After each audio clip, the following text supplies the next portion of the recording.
The ongoing efforts in conservative oppressed states like Florida and Texas to ban books deemed culturally or sexually inappropriate for their depictions of racial injustices and LGBTQ plus content have spawned a surprising form of retaliation.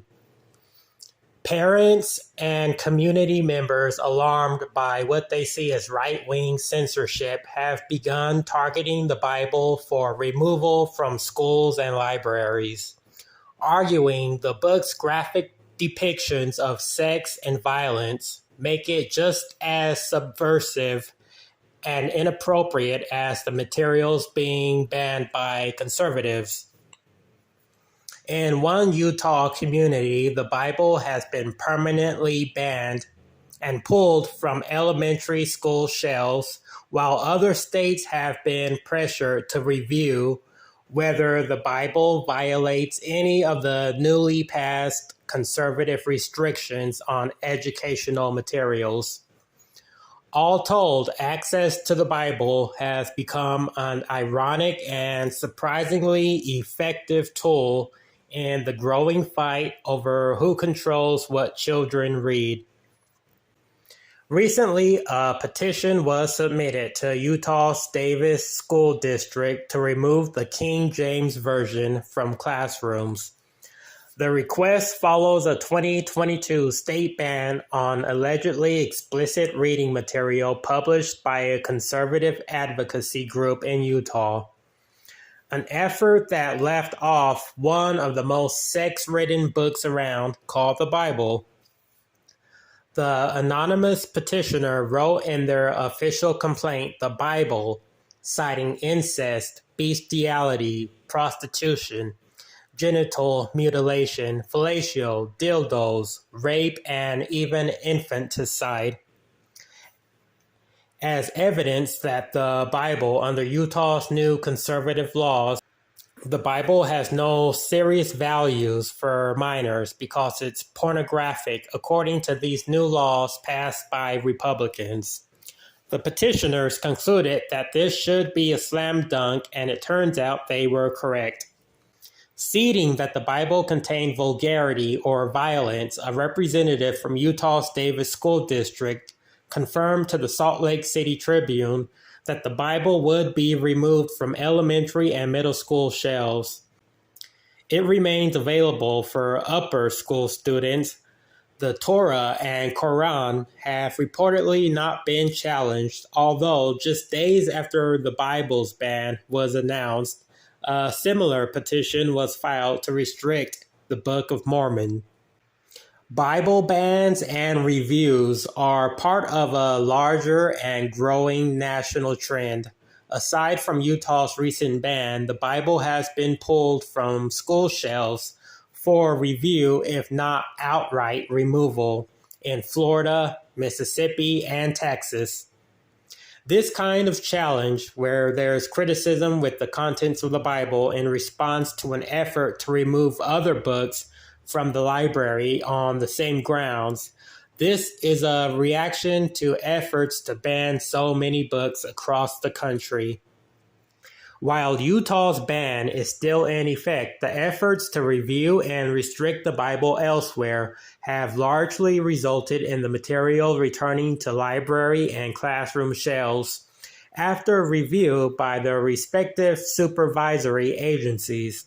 Nevertheless, the broader point being made is that far-reaching efforts to restrict reading materials in the service of limiting educational inquiry at large will inevitably sweep up ideas and materials that Republicans actually agree with. This, in my opinion, is just the beginning of conservative oppression being turned around on them.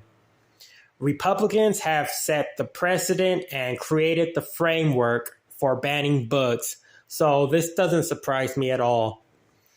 Republicans only want a history that they agree with to be taught. Republicans want to ignore LGBTQ plus history, which is a part of American history. They just want to erase parts of history. Republicans just want a patriotic, family values, Christian form of history to be taught. But I believe the whole of history should be taught. The good, the bad, the truth is what should be taught. I know that these book bans are nothing but political gimmicks, and it's a smart fundraising technique for Republicans. Ban a book here and there, and the brainwashed sheep think they are winning big time. Ask yourself, though, how effective will these book bans really be when everything Republicans are trying to ban is still available 24/7, 365 days a year on every single mobile device, every computer, and every television in America? It's like trying to empty the ocean one cup at a time. The Republican conservative leadership they're simply tricking and they're scamming the average Republican voter, acting as if they are now winning big and the progressive left is in retreat, when nothing could be further from the truth. There is no doubt in my mind that America will eventually become a progressive dominated society, followed by Europe and eventually the rest of the world. The main reason Republicans are losing is because they don't have any real fight in them. All they have is brainwashing from past generations and Fox News talking points. This will never be enough to stop the tidal wave of change happening in America. If Republicans really wanted to take America back to the 1940s socially, there is one effective thing they could do to accomplish this. And that would be if every conservative Republican household in America completely abandoned technology. If every conservative household threw out all of their cell phones and threw away their televisions and computers. Now, this is something that will be a real threat to progressives. Technology has a bigger social impact than any election or any candidate running for election. But Republicans will never do this because they don't really believe in what they teach. And one thing you have to remember about conservatives is that they will never inconvenience themselves to accomplish anything.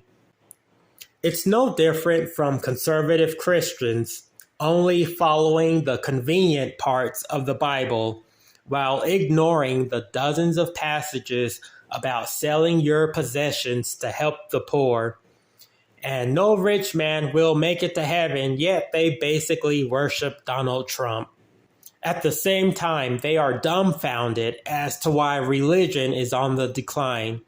It's easier for them to blame Dylan Mulvaney than look at themselves. You lead through example, and we've all seen the conservative Christian example in the West.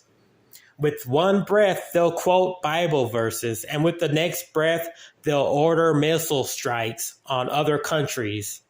We all saw Christian nations start World War I and World War II.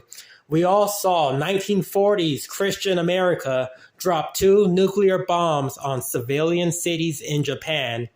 And today they wonder why religion is on the decline. So before you blame trans people, look in the mirror. Anyway, that's today's show and rant, so make sure you like and subscribe. Thanks for watching.